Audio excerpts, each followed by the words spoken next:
Por 2-1 de virada no estádio Baenão em Belém do Pará. Com o resultado, segue o tabu do Clube Celeste de quase 3 anos.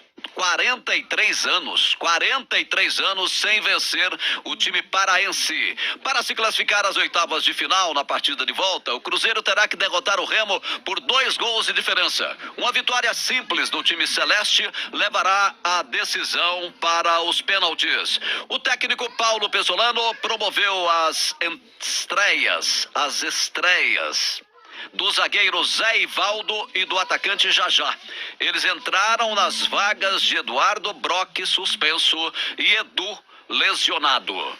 Todos os gols da partida saíram no segundo tempo. Aos 3 minutos, Jajá foi derrubado por Daniel Felipe.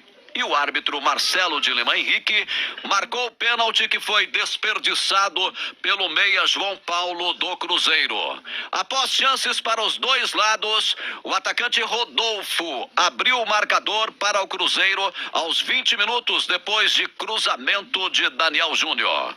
Com erros de arbitragem, o Remo virou. Marlon cobrou falta em direção ao gol de Rafael Cabral. O volante William Oliveira desviou, marcando contra, 1-1. O volante do Cruzeiro foi empurrado por um jogador do Remo, mas a arbitragem não deu falta. Foi uma lambança geral, para te falar a verdade.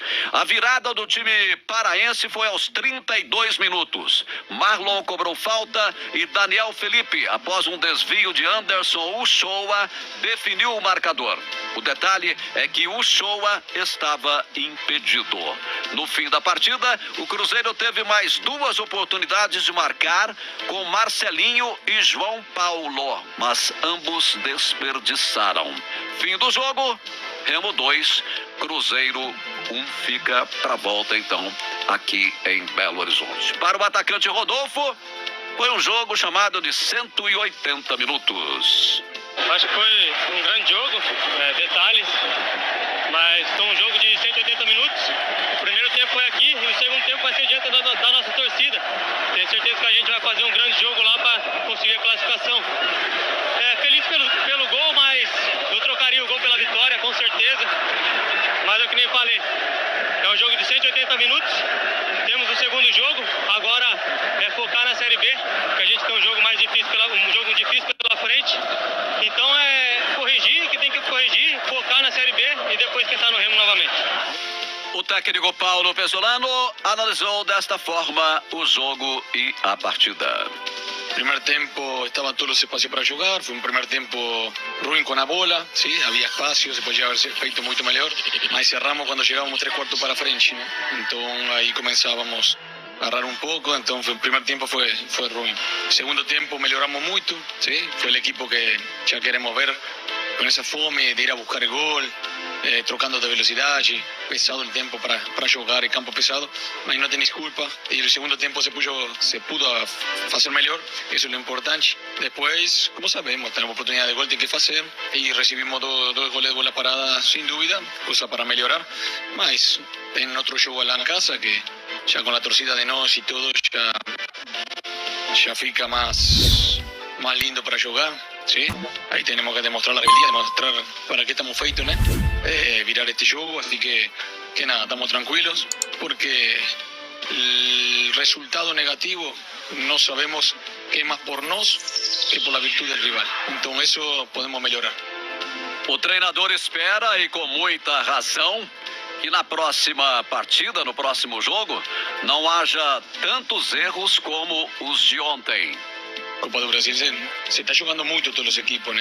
Y a veces ese detalle hace la diferencia, mas hubo un error humano, pronto, lo tomamos así, todos cerramos, esperemos que el próximo juego no haya errores y nos hacemos un juego, no vamos a tener disculpas porque obviamente si no fuera offside era otro resultado, ¿no? Mas tenemos que mejorarnos, tenemos que tener mucha tranquilidad, que es un juego de 98 minutos, tranquilidad y paciencia, más ir a buscar el juego como lo venimos a hacer aquí. Esperemos ser más efectivo en la última zona del campo, cuando tenemos la chance para hacer, y estar bien parado para las transiciones de ligas. Así va a ser el juego que viene, así que gosto de este juego que va a venir, porque es lo que falei recién, vamos a ver de qué estamos feitos como equipo. E ele falou também, ele, Pesolano, falou também do estilo de jogo do Cruzeiro. Nós temos um estilo de jogo que os extremos têm que ter 1 contra 1. E ele lo tem, é o forte dele. Y el segundo tiempo fue decisivo él. Así que nada, la verdad estamos contentos con él. Queríamos él desde que llegamos aquí, se demoró por todo, ¿no? Había que esperar el tiempo que tiene que esperar. Mas hoy estamos contentos que él está, tiene que seguir mejorando lo físico, que no pudo aguantar los 90 minutos, normal. Mas eso va a ir mejorando y nada, esperemos que sea eficaz como hoy fue, porque el segundo tiempo él fue muy bien. Comentaristas Alexandre Simões e Edu Panzi aqui no Rádio Esportes. Aconteceu quase que de tudo, né? Impressionante. Milton, um jogo cheio de assuntos, né, para serem comentados. Eu até comentei a partida ontem. Vou deixar mais para o Simões falar da percepção dele sobre o jogo. Eu queria abordar um aspecto, acho que mais geral, da expectativa que foi criada em relação ao Cruzeiro, que na minha opinião tem um time exatamente na média das equipes que vão brigar por acesso na Série B, nem melhor nem pior. O Cruzeiro fez um estadual que ele terminou a primeira fase em 3º lugar. Ele perdeu os clássicos no estadual, mas eu acho o trabalho feito pela comissão técnica melhor do que o time e do que o elenco que o Cruzeiro montou. Eu repito, é um time e elenco exatamente dentro da média daqueles que vão disputar o acesso na Série B. E eu acho que é isso mesmo, um elenco mais barato, competitivo, e a ideia e o caminho tem que ser esse. Talvez o melhor do Cruzeiro nesse início de temporada tenha sido o encaixe do trabalho do Pesolano até aqui, e que ainda tem problemas e que precisam ser corrigidos, e que alguns deles ficaram latentes no jogo diante do Remo. Mas a falsa expectativa criada, principalmente por nós também, enquanto analistas, é de querer comparar o incomparável, né? É como pegar um carro de uma categoria diferente e querer comparar, pegar um sedã, comparar com um SUV, um popular e comparar com um sedã de luxo. E isso foi feito muitas vezes até aqui no futebol mineiro. Querer comparar, fazer cara a cara de elenco e time do Cruzeiro com o do Atlético, que hoje são categorias completamente diferentes. Comparar o trabalho do Pesolano com o do Turco, que hoje são trabalhos completamente diferentes e de realidades completamente diferentes. Isso acaba forçando uma barra que não existe e não precisava ter sido forçada, e criando uma expectativa de algo que o Cruzeiro, nesse momento, não pode entregar. Criou-se uma expectativa além da realidade que o Cruzeiro vive nesse momento, que eu repito, é uma realidade para do Cruzeiro e para os times que estão no mesmo nível. O Cruzeiro vive um momento bom, mas de construção, e que os problemas vão aparecer. A oscilação é normal, mas, repito, foi criada uma falsa expectativa e uma forçação de barra desnecessárias para o Cruzeiro nesse momento que é de construção. São jogadores apenas bons ou mais ainda, apenas bonzinhos? São jogadores que estão num nível, na minha concepção, ideal para a disputa de Série B. O Cruzeiro não pode fazer mais que isso. E apostou num bom trabalho de um treinador que vem demonstrando isso, mas eu repito, tem defeitos, e é normal ter defeito no 4º mês do ano, gente. É normal, o Pesolano chegou há 4 meses, o elenco foi montado há 4 meses. Os defeitos vão acontecer, mas criaram uma expectativa e forçaram uma barra em relação ao Cruzeiro, que terminou em 3º atrás do Atlético na fase de classificação, perdeu os clássicos, teve resultados bons, porém sempre muito justos. Normal, dentro da minha expectativa em relação ao Cruzeiro, mas muita gente desvirtuou. E agora, uma derrota para o Remo, um tropeço contra o Bahia, parece que o mundo acabou, e não acabou. O Cruzeiro teve até um bom momento na partida de ontem, falhou nas finalizações, a arbitragem errou e perdeu um jogo, Simões. O Panzi, eu acho que é assim, o Pesolano, na minha visão, ele está acima do que o elenco do Cruzeiro permite. Pelo menos a impressão que a gente tem é disso. E sabe por que eu acho isso? O Cruzeiro erra demais, por exemplo, ainda, saída de bola. O Cruzeiro entrega muito a bola para o adversário no seu campo de defesa, na sua intermediária. A gente viu ontem isso acontecer no primeiro tempo, com o Oliveira principalmente. A gente viu acontecer no clássico, né? Nos clássicos contra o Atlético. Então, é uma ideia de jogo que ela demanda muito tempo. Vai ter altos e baixos. A situação do Cruzeiro encarou um time ontem que é praticamente equivalente, embora seja da Série C, mas com jogadores experientes, de qualidade, motivados, um estádio, um caldeirão lotado, abarrotado, né? E ainda teve esse aspecto que a questão dos erros de arbitragem. O segundo, muito mais grave que o primeiro, mas Concordo. o segundo muito mais grave que o primeiro, o segundo, mas lances que num jogo com VAR, na minha visão, os 2 gols seriam anulados. Eu acho que do impedimento nem do VAR precisava, por o que o auxiliar Exato. se propõe a fazer. Principalmente pelo segundo lance, porque eu acho que foram 2 impedimentos num lance Não, só. eu acho que foi só um. Mas o segundo é muito claro. Agora, o lance do empurrão é difícil pro árbitro no campo. Sim. A gente só viu pela câmera de trás e o árbitro do campo não tem a câmera de trás. No VAR ele teria. E no VAR ele veria, né? O VAR chamaria ele. Então, esse tipo de situação, eu acredito que o mais importante que o Cruzeiro mostrou foi que os reforços, aí eu não sei se você concorda, mas eu acredito que os reforços, principalmente no setor ofensivo, acrescentaram. Eu acho que o Rodolfo acrescentou ao time do Cruzeiro e está jogando no Cruzeiro mais do que vinha jogando no América, não sei o que. Ele já jogou no América bem. Isso. Ele caiu de produção, né? Mas fez uma boa partida ontem. Fez. O Rodolfo, Fez. uma boa partida.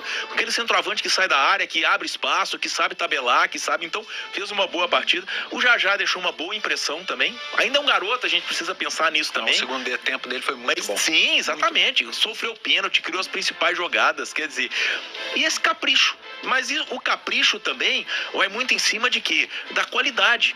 Né? A qualidade ajuda demais na finalização, no passe. Então, esse tipo de situação. O Cruzeiro tem a Série B como principal objetivo. É importantíssimo buscar essa vaga em cima do Remo por causa do dinheiro. São 3 milhões de reais que estão em jogo nessa partida de volta que a gente vai ter aqui no Mineirão.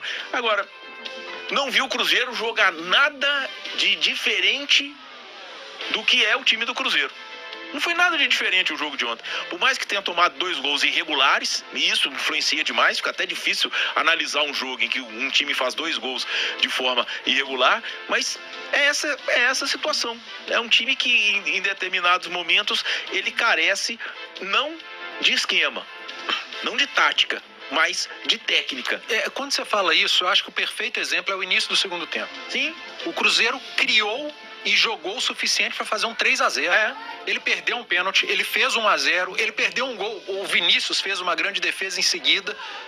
Foi do Daniel Eu não me recordo, mas foi uma grande defesa. Ele jogou suficientemente bem para fazer 3-0. Aí de repente toma um gol, só despenca. Parou na qualidade ali da finalização, de um pênalti que o João Paulo não mudou a forma de cobrar. Eu acho muito mais mérito do goleiro. O goleiro com certeza estudou, porque Sim. o João Paulo espera muito o movimento do goleiro, e o goleiro não movimentou. Só que não fez os gols que criou. O mais difícil no futebol é criar. O Cruzeiro não fez. E depois vieram os lances com o erro da arbitragem, o erro de posicionamento da defesa também, e que o Pesolano foi muito bem na coletiva. Ele falou, não adianta só a gente se apoiar no erro humano, que acontece. Precisamos corrigir os erros que aconteceram, principalmente na bola aérea.